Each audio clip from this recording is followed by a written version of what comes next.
son phrasé, son insolence. Mohamed Ali a sévi sur le ring de la vie, souvent sans prendre de gants. Mohamed Ali, c'est d'abord l'histoire d'un enfant du Kentucky, Cassius Clay.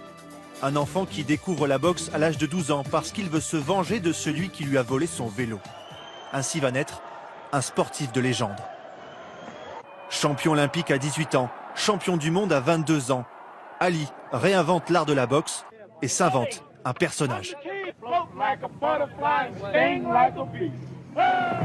Ali, il n'y en a qu'un. Il avait non seulement cette agilité, mais cette intelligence du ring pour pouvoir balader ses adversaires, cette fluidité un peu, parce qu'il allait vite. 61 combats, 56 victoires et des matchs à jamais dans les mémoires. Comme celui de 1974 en Afrique à Kinshasa, face au redoutable George Foreman. Un combat de titan, pour beaucoup le combat du siècle.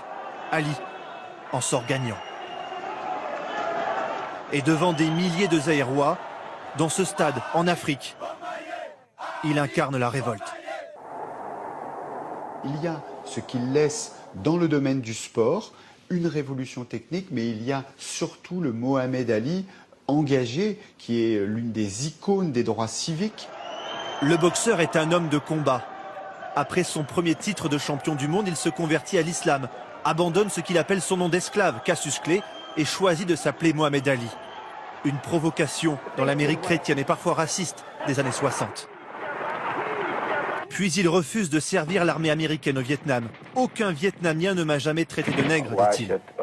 Pourquoi moi et d'autres Afro-Américains devrions-nous aller à 16 000 km de chez nous, ici en Amérique, pour lâcher des bombes et tirer sur des innocents à la peau foncée qui ne nous ont jamais causé de problème? Il est alors traduit en justice et déchu de son titre de champion du monde. Mais ses détracteurs, il les combat comme sur un ring. Je n'aime pas, c'est vous que je hais le plus. Quand vous me regardez, je n'aime pas. Ici, en 1976, lors de l'émission Apostrophe. Son ultime combat sera celui contre la maladie de Parkinson. Même diminué, il devient ambassadeur pour les États-Unis. Plaide pour la paix auprès de Saddam Hussein. Rencontre aussi Nelson Mandela, son héros. Mohamed Ali, l'homme qui divisait, fait de nouveau l'unanimité lorsqu'il allume la flamme olympique à Atlanta en 1996. Aujourd'hui, la légende s'est éteinte.